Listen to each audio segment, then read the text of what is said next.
Hola, bienvenidos una vez más al programa institucional de la Cámara de Representantes, Cámara Responde. Este espacio es para todos los ciudadanos que tendrán la oportunidad de interactuar con el representante invitado en estudio, quien responderá todas sus inquietudes. Hoy nos acompaña Pierre García Jaquier, representante a la Cámara por el Partido Centro Democrático por el Departamento del Tolima. Cursó estudios de Administración de Empresas en la Universidad de Miami, en Estados Unidos, y actualmente pertenece a la Comisión Tercera o de Hacienda y Crédito Público. Una de sus prioridades en el Congreso es promover la inversión en su departamento y el trabajo productivo que permita situar al Tolima entre las primeras regiones del país. Además, busca defender los intereses del bien común y evitar que el gobierno nacional promueva impuestos que afecten a la clase media y a la pequeña y mediana empresa. Bienvenido, representante, a Cámara Responde. Hola Sandra, muchas gracias por esta invitación. Un especial saludo a todos los televidentes. Es un gusto estar acá contigo en el estudio.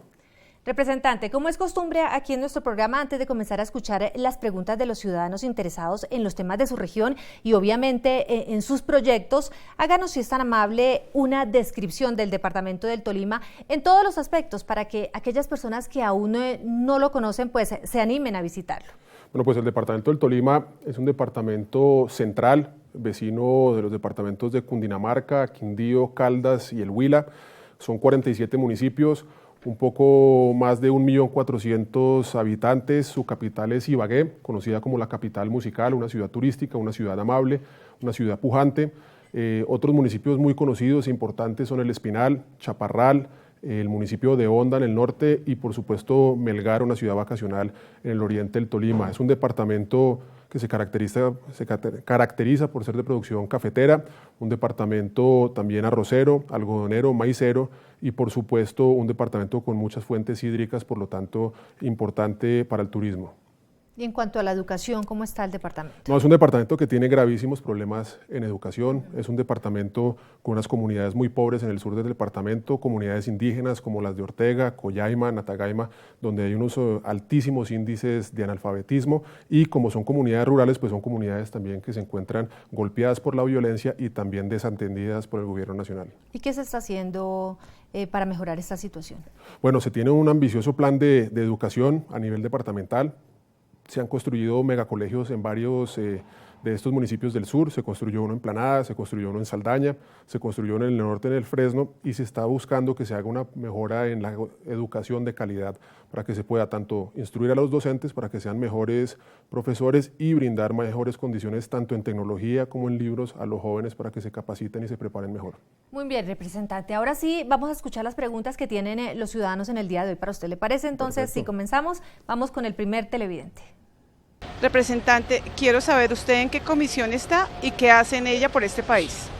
Su respuesta, representante. Pertenezco a la Comisión Tercera, conocida Comisión Constitucional de Hacienda y Crédito Público. En ella tenemos año tras año que hacer los debates para la aprobación del proyecto de ley del presupuesto general de la Nación.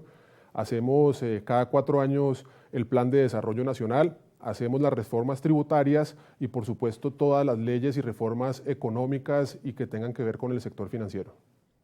Bueno, tenemos otro televidente que quiere participar en Cámara Responde, lo invito para que lo veamos. ¿Qué actividades ha hecho para ayudar a la comunidad del Tolima? Adelante con su respuesta. Bueno, como representante electo por el departamento del Tolima y por el Centro Democrático, mis obligaciones y mis funciones son varias. La primera, recorrer el departamento de norte a sur, de oriente a occidente, visitando las comunidades, como lo he hecho ya en estos meses. He estado en Chaparral, he estado en Ortega, he estado en el Fresno, Tolima, acompañando las comunidades del norte, he estado en Mariquita, he estado en Ibagué, sosteniendo pues, el diálogo permanente y constante con la comunidad para conocer sus problemas, para conocer sus necesidades, para también contarles qué estamos haciendo desde el Congreso de la República. Es importante que todos los televidentes y todos los amigos en la región, todos los votantes sepan lo que está pasando en cuanto al proyecto de ley de presupuesto, sepan qué recursos se van a invertir en las regiones, sepan qué es lo que va a hacer el gobierno nacional y qué estamos haciendo los políticos y los congresistas para defender las necesidades de la comunidad. Estamos también informando constantemente a todos los amigos y los miembros de las comunidades tolimenses sobre lo que va a pasar con la reforma tributaria, explicándoles qué es una reforma, cómo se van a subir los impuestos, cómo se pretende después gastar estos recursos y también, por supuesto, pues hacemos un seguimiento permanente a las actuaciones del Gobierno Nacional en 12 temas particulares. El primero, el distrito de riegos del Triángulo del Sur del Tolima, un importante proyecto que se encuentra hoy desabastecido. Se han invertido más de 450.000 millones de pesos, pero hacen falta 150.000 millones de pesos para poner esta importante obra en funcionamiento. El segundo es un trabajo de control político y de peticiones y exigencias al Gobierno Nacional, al Ministerio de Hacienda, al Ministerio de Salud, sobre el problema más grave que tiene hoy el Tolima, que es la crisis en salud. El Hospital Federico Lleras Acosta, del hospital insignia de los tolimenses y de los ibaguereños, fue intervenido este mes de septiembre y hemos estado pidiéndole al Gobierno Nacional recursos importantes, en cifras que rondan los 50.000 millones de pesos, para decir, señores, necesitamos atención al déficit fiscal, necesitamos poder comprar los insumos, necesitamos pagar la deuda que se tiene con los trabajadores, con los paramédicos, con los médicos y, por supuesto, exigimos que las EPS le paguen al hospital para que pueda entrar en funcionamiento. Estas son las actividades que hago yo constantemente con el Tolima y una adicional que se está llevando a cabo, lo que yo considero el más fuerte ejercicio de control político que se ha hecho en Ibagué, que es la iniciativa de unos promotores para la revocatoria del mandato del alcalde Luis H., la cual he acompañado entonces en aras de la defensa del bien común de todos los ibaguereños. ¿Con qué frecuencia visita su departamento? Semanalmente. ¿Cada semana vaya? Por supuesto, no, yo tengo una obligación, una representación por el departamento del Tolima y procuro estar allá todas las semanas, tanto en Ibagué, que es la mitad de la población tolimense, como recorriendo el departamento frecuentemente. Son 47 municipios, es un trabajo arduo. Con otro televidente que quiere participar en Cámara Responde. ¿Qué opina de la reforma tributaria? Representante, su respuesta. Bueno, yo parto de una base y es la de la defensa del bien común, la defensa, por supuesto, de los intereses de la clase trabajadora, de la clase asalariada, de la clase media, de la pequeña y de la mediana empresa. Y yo siento que este gobierno nacional, que ha incurrido en derroche, en gastos excesivos, en gastos muchas veces innecesarios, no puede ser entonces premiado con que se le apruebe una reforma tributaria que va a buscar principalmente los recursos en los bolsillos de los contribuyentes primarios. Lo más fácil siempre es cobrarle los impuestos a quienes ya vienen anteriormente pagándolos, pero muy poco se está haciendo por combatir y evitar el contrabando, muy poco se está haciendo por cerrar el paso a la evasión fiscal, a la elusión. Entonces yo creo que este gobierno, para que nosotros podamos hacer un debate serio en una reforma tributaria, tiene que mostrar un compromiso de que va a respetar los recursos de los contribuyentes, de que los impuestos van a ser bien invertidos y que, por supuesto, va a hacer de su parte para combatir todas las personas que no están pagando los impuestos, como sí lo vienen haciendo varios colombianos de bien. Segundo, me preocupa mucho que ha empeorado la seguridad en Colombia y cuando se deteriora la seguridad se pierden las rentas petroleras. Entonces yo no creo que nosotros debamos premiar a un gobierno que no ha mantenido la seguridad democrática pagando impuestos adicionales cuando si se hubiera mantenido una lucha frontal contra el narcoterrorismo, seguramente habría las platas que hoy pretenden sacarnos a los contribuyentes. Esa es mi postura y por eso en este momento estoy en desacuerdo con la reforma tributaria. Enuméreme algunas de las fortalezas que le ve a la reforma tributaria. Bueno, no, la reforma tributaria hoy tiene varios elementos. El primero es que va a buscar volver permanente el 4 por mil.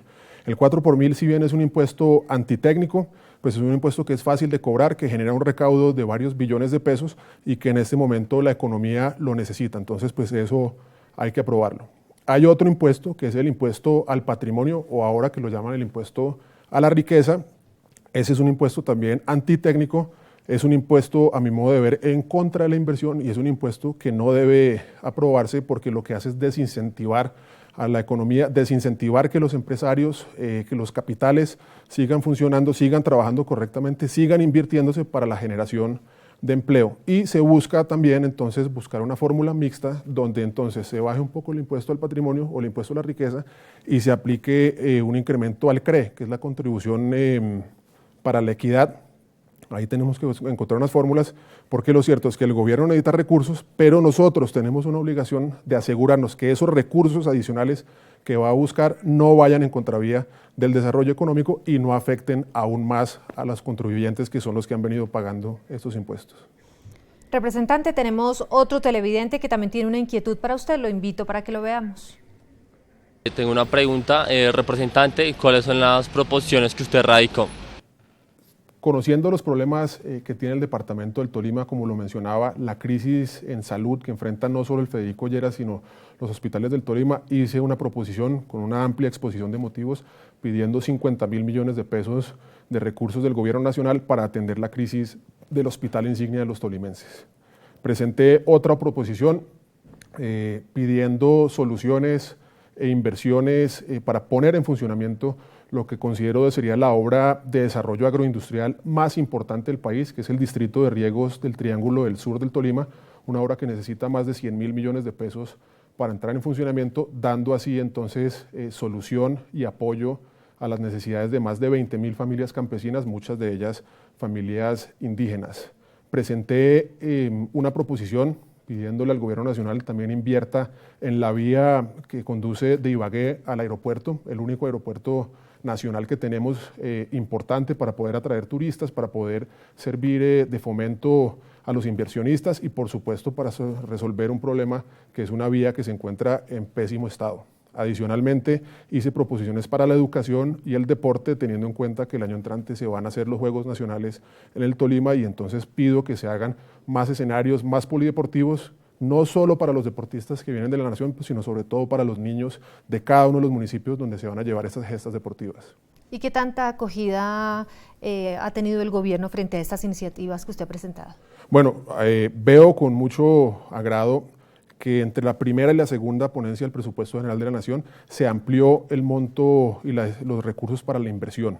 Entonces, cuando no habían recursos para problemas como el del Federico Lleras, cuando no se veía en el Ministerio de Salud ni el Ministerio de Hacienda un rubro que pudiera atender estas necesidades, hoy vemos que el gobierno ya puso algo así como 110.000 millones de pesos para hospitales e infraestructura hospitalaria. Ahí se tendrán en cuenta hospitales como el de Puerto Asís y del trabajo mío pues ya será exigir que varios de estos recursos sean para el Federico Lleras Acosta. ¿Pero van bien estas proposiciones? Pues vamos avanzando, el debate se está llevando a cabo en el Congreso, en la plenaria de Cámara en este momento y tenemos nosotros que dar una fuerte pelea porque sé que son varios los departamentos luchando por recursos porque hay que ser sinceros y hay que decirle a los televidentes que los recursos no dan para todo lo que se quiere hacer. Entonces tenemos que estar ahí dando la pelea.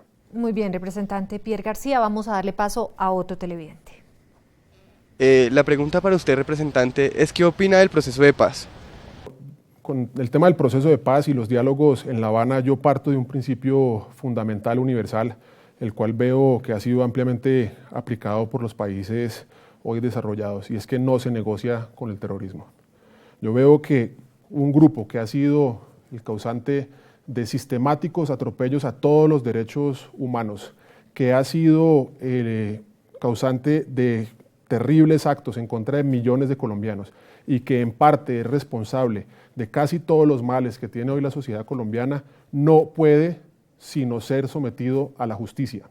A mí me preocupa que los gobiernos no se fortalecen negociando con el narcotráfico, no se fortalecen negociando con el terrorismo. Los gobiernos fuertes los someten a la justicia. Y yo creo que en este momento, cuando vemos un ejemplo de los países desarrollados como son Francia, Inglaterra, Estados Unidos, que están enfrentando el terrorismo fundamentalista que hay en el Oriente Medio, nos envían un mensaje de que nosotros en Colombia tenemos que seguir con la senda de la seguridad democrática y enfrentar a estos grupos. Por supuesto que hay que construir paz. Todos queremos paz en Colombia. Lo que pasa es que no creemos nosotros en este proceso político que se lleva a cabo con un grupo que no tiene intenciones ni voluntad de paz. Lo que hay que hacer es diálogo con la comunidad. Lo que hay que hacer es hablar con los diferentes sectores que conforman nuestra ciudadanía colombiana, los estudiantes, las madres cabezas de familia, los trabajadores de estratos bajos, las familias de clase media, la clase trabajadora, empresarios, agricultores, y juntos ponernos de acuerdo en hacer una proyección de la política colombiana para los próximos años, una inversión de los recursos que lleven a la paz real, a la paz duradera y a la paz que anhelamos todos los colombianos, no simplemente un acuerdo con un grupo narcoterrorista que, vuelvo, insisto, no quiere la paz en Colombia.